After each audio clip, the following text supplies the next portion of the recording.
ನಮಸ್ಕಾರ. ಇವತ್ತು ನಾನು ತುಂಬಾ ಇಂಟೆನ್ಸ್ ಆಗಿರೋ ಟಾಪಿಕನ್ನು ಮಾತಾಡ್ತಾ ಇದ್ದೀನಿ. ಏನಪ್ಪ ಅಂತ ಹೇಳಿದ್ರೆ ಇನ್ನರ್ ಚೈಲ್ಡ್ ವೂಂಡ್. ಏನಿದು ಇನ್ನರ್ ಚೈಲ್ಡ್ ವೂಂಡ್ ಅಂತ ಹೇಳಿದ್ರೆ, ಅಬ್ಸರ್ವ್ ಮಾಡಿದ್ದೀರಾ? ನಿಮಗೆ ಯಾವಾಗಾದರೂ ಕೋಪ ಬಂದರೆ ನೀವು ಒಂದು ಸಣ್ಣ ಮಗುವಿನ ಥರ ಆಡೋಕ್ಕೆ ಶುರು ಮಾಡಿಬಿಡ್ತೀರ. ಜೋರಾಗಿ ಕಿರ್ಚೋದಾಗಿರ್ಬೋದು, ಸಿಕ್ಕಿದ ಸಾಮಾನನ್ನು ಎಸೆಯೋದಾಗಿರ್ಬೋದು, ಬಾಯಿಗೆ ಬಂದಂಗೆ ಮನಸ್ಸಲ್ಲಿ ಅದೆಲ್ಲ ಏನೂ ಇರಲ್ಲ ನಿಮಗೆ. ನಿಮ್ಮ ಮನಸ್ಸು ಎಷ್ಟು ಪ್ಯೂರ್ ಆಗಿರುತ್ತೆ ಅಂತ ಹೇಳಿದ್ರೆ, ಆದರೂ ಕೂಡ ಏನೇನೋ ಮನಸ್ಸಲ್ಲಿ ಇಲ್ದಿರೋದನ್ನೆಲ್ಲ ಕೋಪ ಬಂದಾಗ ಹೇಳ್ಬಿಡ್ತೀರ. ಯಾಕೆ ಹೀಗೆಲ್ಲ ಮಾಡ್ತಾ ಇರ್ಬೋದು? ನಿಮ್ಗೆ ಯಾಕೆ ಇಷ್ಟೊಂದು ಸಿಟ್ಟಿರ್ಬೋದು? ಯಾಕೆ ಇಷ್ಟೊಂದು ಕೋಪ ಇರ್ಬೋದು? ಏನಕ್ಕೆ ಹೀಗೆಲ್ಲ ಆಗ್ತಾ ಇದೆ ಅಂತ ಇದ್ದರೆ, ಇದಕ್ಕೆಲ್ಲ ಕಾರಣ ನಿಮ್ಮ ಇನ್ನರ್ ಚೈಲ್ಡ್ ವೂಂಡ್. ಎಷ್ಟೋ ಸತಿ ಸಂಬಂಧದಲ್ಲಿ ಇರ್ತೀರ, ಎಲ್ಲವೂ ಚೆನ್ನಾಗಿರುತ್ತೆ, ಆದರೆ ಎಲ್ಲಿ ನನ್ನ ಸಂಗಾತಿ ನನ್ನ ಬಿಟ್ಟು ಹೋಗ್ಬಿಡ್ತಾರೋ ಅನ್ನೋ ಭಯ ಇರುತ್ತೆ. ಅಥವಾ ನೀವು ಚಿಕ್ಕವರಲ್ಲಿರುವಾಗ ದಪ್ಪಗಿರ್ತೀರಾ ಅಥವಾ ಕಪ್ಪಗಿರ್ತೀರಾ, ಏನೋ ಒಂದು ನಿಮ್ಮಲ್ಲಿ ಸ್ಕೂಲಲ್ಲಾಗಿರ್ಬೋದು, ಫ್ರೆಂಡ್ಸ್ ಆಗಿರ್ಬೋದು, ಅಥವಾ ಟೀಚರ್ಸ್ ಆಗಿರ್ಬೋದು, ನಿಮ್ಮನ್ನು ಬುಲಿ ಮಾಡೋದಾಗಿರ್ಬೋದು, ನಿಮ್ಮ ಬಾಡಿ ಬಗ್ಗೆ ಮಾತಾಡೋದಾಗಿರ್ಬೋದು, ಅದು ದೊಡ್ಡವರಾದ್ಮೇಲೆ ನೀವೆಷ್ಟೇ ಚೆನ್ನಾಗಿದ್ರೂ ಕೂಡ ನಿಮಗೆ ಒಂದು low self esteem, low confidence ಕಾಡ್ತಾನೆ ಇರುತ್ತೆ. ಇದೆಲ್ಲದರಿಂದ ಆಚೆ ಬರೋದು ಹೇಗಪ್ಪ? ಯಾಕೆ ನನಗೆ ಇವತ್ತು ನಾನು 40 ವರ್ಷ ಆಗಿರ್ಬೋದು, 50 ವರ್ಷ ಆಗಿರ್ಬೋದು, ಇವತ್ತು ಆ ಚೈಲ್ಡ್ಹುಡ್ ವೂಂಡ್ಸ್ ಇನ್ನೂ ಮಾಸಿಲ್ಲ. ಹೇಗೆ ಇದರಿಂದ ಆಚೆ ಬರೋದು ಅಂತ ಹೇಳಿದ್ರೆ, ಇವತ್ತು ನಾನು ಒಂದು ಸುಲಭವಾದ ಉಪಾಯಗಳನ್ನು ಹೇಳ್ಕೊಡ್ತೀನಿ. ಅದರಿಂದ ನೀವು ಖಂಡಿತವಾಗ್ಲೂ ಆಚೆ ಬರ್ಬೋದು. ಯಾಕಂತ ಹೇಳಿದ್ರೆ, ಈ ಇನ್ನರ್ ಚೈಲ್ಡ್ ವೂಂಡ್ ಏನಿದೆಯೋ ಅದು ತುಂಬಾ ಇಂಟೆನ್ಸ್ ಆಗಿರುತ್ತೆ. ನೋಡಿ, ನಾವು ದೇಹ ನಮ್ಮದು ಬೆಳೀತಾ ಹೋಗ್ಬೋದು, ಆದರೆ ನಮ್ಮ ಮನಸ್ಸು ಯಾವ ಟ್ರೋಮಾ ಇರುತ್ತೋ, ಹೇಗೆ ನಾವು ಬೆಳೆದಿರ್ತೀವೋ, ಅದಕ್ಕೆ ನಾನು ಯಾವಾಗಲೂ ತಂದೆ ತಾಯಿಗೆ ಹೇಳ್ತೀನಿ, ನಿಮ್ಮ ಸಂಬಂಧ ಚೆನ್ನಾಗಿಲ್ಲ ಅಂತ ಹೇಳಿದ್ರೆ, ಮಗು ಆದರೆ ಗಂಡ ಸರಿ ಹೋಗ್ತಾನೆ, ಮಗು ಆದರೆ ಹೆಂಡತಿ ಸರಿ ಹೋಗ್ತಾಳೆ ಅನ್ನೋದು 100% ಸುಳ್ಳು. ನೀವು ಆ ಮಗುನೂ ಕೂಡ ಕರ್ಕೊಂಡ್ಬಂದು ಅದಕ್ಕೂ ಒಂದು ಟ್ರೋಮಾ ಕೊಟ್ಟು ಕೆಟ್ಟ ಕರ್ಮವನ್ನು ಕಟ್ಕೋತಾ ಇರ್ತೀರ. ಸೊ ಹಾಗಾಗಿ ಯಾವಾಗ ನಿಮ್ಮ ಸಂಬಂಧ ತುಂಬ ಚೆನ್ನಾಗಿರುತ್ತೆ, ನಿಮ್ಮ ಪ್ರೀತಿಯ ಸಂಕೇತವಾಗಿ ಒಂದು ಮಗುಗೆ ಜನ್ಮ ಕೊಡಿ ಅಂತ ಹೇಳ್ತೀನಿ. ಆದರೆ ಕೆಲವು ಸತಿ ಗೊತ್ತಿದ್ದೋ ಗೊತ್ತಿಲ್ಲದೇನೋ ನಮ್ಮ ತಂದೆ ತಾಯಿಗಳು ಇಗ್ನೋರೆಂಟ್ ಆಗಿ ಅನ್ಕಾನ್ಷಿಯಸ್ ಪೇರೆಂಟಿಂಗ್ ಮಾಡಿರ್ತಾರೆ. ಆದರೆ ಇವತ್ತು ನಾವು ಅದನ್ನು ರೀಪೇರೆಂಟಿಂಗನ್ನು ಮಾಡೋದನ್ನು ಹೇಳ್ಕೊಳ್ಳೋಣ. ಇನ್ನರ್ ಚೈಲ್ಡ್ ಹೀಲಿಂಗನ್ನು ಹೇಳ್ಕೊಡ್ತಾ ಹೋಗ್ತೀನಿ. ಮೊದಲನೇದಾಗಿ ಏನು ಮಾಡಿ ಅಂತ ಹೇಳಿದ್ರೆ, ಸುಮ್ಮನೆ ಯಾವುದಾದ್ರೂ ಒಂದು ಜಾಗದಲ್ಲಿ ಕೂತ್ಕೊಳ್ಳಿ. ಒಂದು ಮೆಡಿಟೇಟಿವ್ ಸ್ಟೇಟಿಗೆ ಸ್ಲೋಲಿ ಇನ್ಹೇಲ್ ಅಂಡ್ ಎಕ್ಸೇಲ್. ಮೆಲ್ಲಗೆ ಹೊಕ್ಕಳು ನಾಭಿ ತನಕ ಉಸಿರನ್ನು ತಗೊಳ್ಳಿ.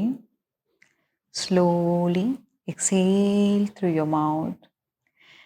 ಮೆಲ್ಲಗೆ ನಿಮ್ಮ ಎರಡೂ ಕೈಗಳನ್ನು ನಿಮ್ಮ ಎದೆ ಭಾಗದ ಮೇಲೆ ಇಟ್ಕೊಳ್ಳಿ.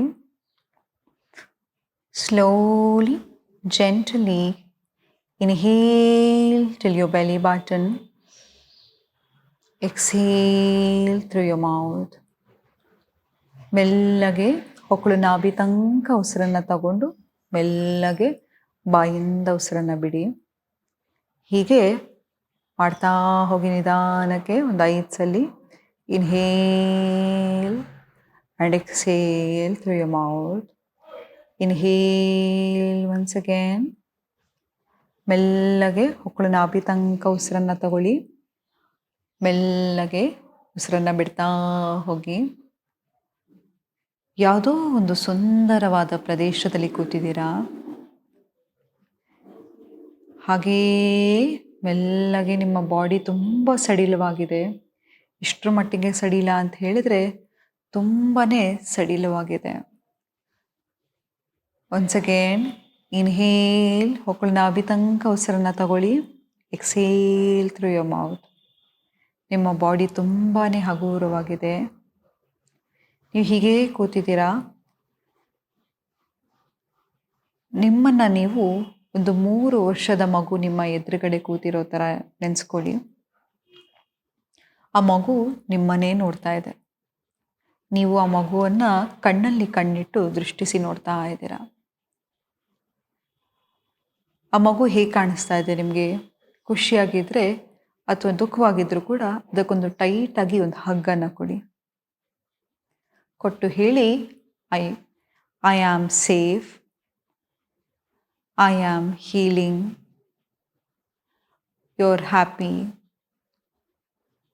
I am sorry. ನಾನು ಎಷ್ಟೋ ಸತಿ ನಿನಗೋಸ್ಕರ ನಾನು ನಿಂತ್ಕೊಳ್ಳೋಕ್ಕಾಗಲಿಲ್ಲ. ಎಷ್ಟೋ ಸತಿ ನಿನ್ನನ್ನು ನಾನು ತುಂಬ ಕೆಳಗೆ ಹಾಕಿದ್ದೀನಿ. ಹಾಗಾಗಿ ನನ್ನನ್ನು ತುಂಬಾ ಕ್ಷಮಿಸ್ಬಿಡು. Please forgive me. ಎಷ್ಟೋ ಸತಿ ನಾನು ಎಷ್ಟೊಂದು ಅವಮಾನಗಳನ್ನು ಸಹಿಸ್ಕೊಂಡಿದ್ದೀನಿ. ಎಲ್ಲಿ ಜನರನ್ನು ಕಳ್ಕೊಂಡ್ಬಿಡ್ತೀನಿ ಅಂತ ಎಷ್ಟೋ ಜನ ನನ್ನ ಅಗೌರವಿಸಿದ್ರು, ನೋವು ಮಾಡಿದ್ರು ಕೂಡ ಅದನ್ನೆಲ್ಲ ಸಹಿಸ್ಕೊಂಡು ಬಂದಿದ್ದೀನಿ. ಇನ್ನು ಮುಂದೆ ಆ ತಪ್ಪನ್ನು ಮಾಡಲ್ಲ. ನನಗಾಗಿ ಅಥವಾ ನಿನಗಾಗಿ ನಾನು ನಿಂತ್ಕೋತೀನಿ. Please forgive me. I love you. ನಾವು ಯಾವಾಗಲೂ ಕೂಡ ಬೇರೆಯವರಲ್ಲಿ ಪ್ರೀತಿಯನ್ನು ಎಕ್ಸ್ಪೆಕ್ಟ್ ಮಾಡ್ತಾ ಇರ್ತೀವಿ, ಆದರೆ ನಮಗೆ ನಾವು ಪ್ರೀತಿಯನ್ನು ಕೊಟ್ಕೊಳ್ಳಲ್ಲ.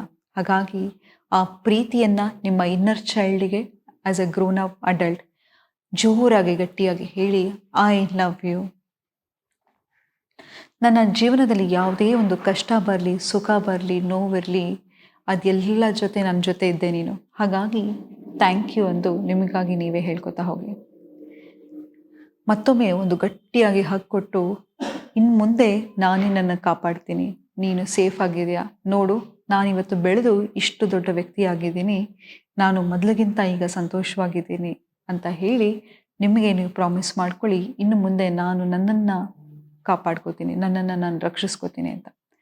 ಮತ್ತು ಯಾವುದೋ ಒಂದು ನೀವು ಹೇಗೆ ಅನ್ಜಿಪ್ ಮಾಡ್ತೀವಲ್ವ, ಹಾಗೆ ಅನ್ಜಿಪ್ ಮಾಡಿ ಈ 3 ವರ್ಷದ ಮಗು ನಿಮ್ಮ ಒಳಗಡೆ ಹೋಗ್ತಾ ಇರೋ ರೀತಿ ಇಮ್ಯಾಜಿನ್ ಮಾಡ್ಕೊಳ್ಳಿ. ಇದೊಂದು ಮೆಡಿಟೇಷನ್ ಟೆಕ್ನಿಕ್. ಮತ್ತೊಂದು ಏನು ಮಾಡ್ಬೋದಪ್ಪ ಅಂತ ಹೇಳಿದರೆ, ನೀವು ಜರ್ನಲಿಂಗ್ ಬರಿತಾ ಹೋಗಿ. ಎಷ್ಟೋ ಸತಿ ನಮಗೆ ಯಾವುದೋ ಒಂದು ಕಹಿ ಘಟನೆ ಇರುತ್ತೆ, ಅದನ್ನು ಬರೆದು ಸುಡಲಿಕ್ಕೆ ಸ್ಟಾರ್ಟ್ ಮಾಡಿ. ಮತ್ತು ಯಾರಾದರೂ ನಿಮಗೆ ಅವಮಾನ ಮಾಡಿದರೆ, ನೋವು ಮಾಡಿದರೆ, ಅಥವಾ ನಿಮ್ಮ ತಂದೆ ತಾಯಿಗಳಾಗಿರ್ಬೋದು ಎಮೋಷನಲಿ ನಿಮಗೆ ಅವೈಲೇಬಲ್ ಇಲ್ಲದೆ ಇದ್ದರೆ ಅವರಿಗೆ ಒಂದು ಪತ್ರವನ್ನು ಬರೀರಿ. ಈ ಪತ್ರ ಫಿಸಿಕಲ್ ಆಗಿ ಕೊಡಬೇಕು ಅಂತಿಲ್ಲ. ನೀವು ಬೇಕಾದರೆ ಕೆಟ್ಟ ಮಾತಾಗಿರ್ಬೋದು, ಅವಾಚ್ಯ ಶಬ್ದಗಳಾಗಿರ್ಬೋದು, ನಿಮ್ಮ ಮನಸ್ಸಲ್ಲಿ ಎಷ್ಟು ನೋವಿರುತ್ತೆ ಅದೆಲ್ಲವನ್ನು ಆ ಪೇಪರಿಗೆ ಬರೆದು, ಆ ಪೇಪರ್ ಇಟ್ಟು ಒಂದು ಸತಿ ಆ ವ್ಯಕ್ತಿ ನಿಮ್ಮ ಮುಂದೆ ಕೂತಿರೋ ರೀತಿ ನೆನೆಸ್ಕೊಂಡು ಆ ಪೇಪರಲ್ಲಿ ಇರತಕ್ಕಂಥದ್ದು ಎಲ್ಲವನ್ನು ಆ ವ್ಯಕ್ತಿಗೆ ಓದಿ ಹೇಳಿ. ನಂತರ ಹೇಳಿ, ನಾನಿನ್ನು ಕ್ಷಮಿಸ್ತಾ ಇದ್ದೀನಿ, ನೀನು ಏನೇ ಗೊತ್ತಿದ್ದೋ ಗೊತ್ತಿಲ್ಲದೇನೋ ನೀನು ಏನೇ ತಪ್ಪು ಮಾಡಿರ್ಬೋದು, ಆದರೆ ಕ್ಷಮಿಸ್ತಾ ಇದ್ದೀನಿ, ಇನ್ನು ಮುಂದೆ ನಿನಗೆ ಈ ಥರ ನಾನು ಮಾಡಲಿಕ್ಕೆ ಬಿಡೋದಿಲ್ಲ, ನನ್ನನ್ನು ನಾನು ಗೌರವಿಸ್ಕೋತೀನಿ, ನನ್ನಗಾಗಿ ನಾನು ಬದುಕ್ತೀನಿ ಅಂತ ನಿಮಗೆ ನೀವು ಪ್ರಾಮಿಸ್ ಮಾಡ್ಕೊಳ್ಳಿ. ಇದು ಮೋಸ್ಟ್ ಪವರ್ಫುಲ್ ಎಕ್ಸಸೈಸ್. ಇದನ್ನು ನೀವು ಯಾವಾಗ ಮಾಡ್ತಾ ಹೋಗ್ತೀರಾ, ನಿಮ್ಮ ಸಣ್ಣ ವಯಸ್ಸಲ್ಲಿ ಆಗಿರ್ತಕ್ಕಂತಹ ಬಾಲ್ಯದ ಕಹಿಘಟನೆ ಆಗಿರ್ಬೋದು, ಎಮೋಷ್ನಲಿ ನೀವು ಯಾರ ಮೇಲೆ ಡಿಪೆಂಡ್ ಆಗೋದಾಗಿರ್ಬೋದು, ಯಾರೋ ನನ್ನ ಬಿಟ್ಟು ಹೋಗ್ತಾರೆ ಅನ್ನೋ ಭಯ ಆಗಿರ್ಬೋದು, ಲೋ ಸೆಲ್ಫ್ ಎಸ್ಟೀಮ್ ಆಗಿರ್ಬೋದು, ಲೋ ಕಾನ್ಫಿಡೆನ್ಸ್ ಆಗಿರ್ಬೋದು, ಎಲ್ಲವೂ ಹೋಗುತ್ತೆ. ಕೆಲವು ಸತಿ ಕೆಲವರಿಗೆ ಎಮೋಷನ್ಸ್ ತುಂಬಾ ಇಂಟೆನ್ಸಿಫೈ ಆದಾಗ ನಿಮ್ಮಲ್ಲಿ ಹತ್ರ ಇರ್ತಕ್ಕಂಥ ಆಪ್ತ ಸಮಾಲೋಚಕರಾಗಿರ್ಬೋದು, ಸೈಕಾಲಜಿಸ್ಟ್ ಆಗಿರ್ಬೋದು, ಯಾವುದೋ ಒಂದು ಥೆರಪಿ ಮೂಲಕ ಕೂಡ ಈ ಇನ್ನರ್ ಚೈಲ್ಡ್ ವೂಂಡ್ ಹೀಲಿಂಗನ್ನು ಮಾಡ್ತಾ ಹೋಗ್ಬೋದು ಅಂತ ಹೇಳ್ತಾ ಇವತ್ತಿನ ಸಂಚಿಕೆಯನ್ನು ನಾನು ಮುಕ್ತಾಯಗೊಳಿಸ್ತಿದ್ದೀನಿ. ಧನ್ಯವಾದಗಳು.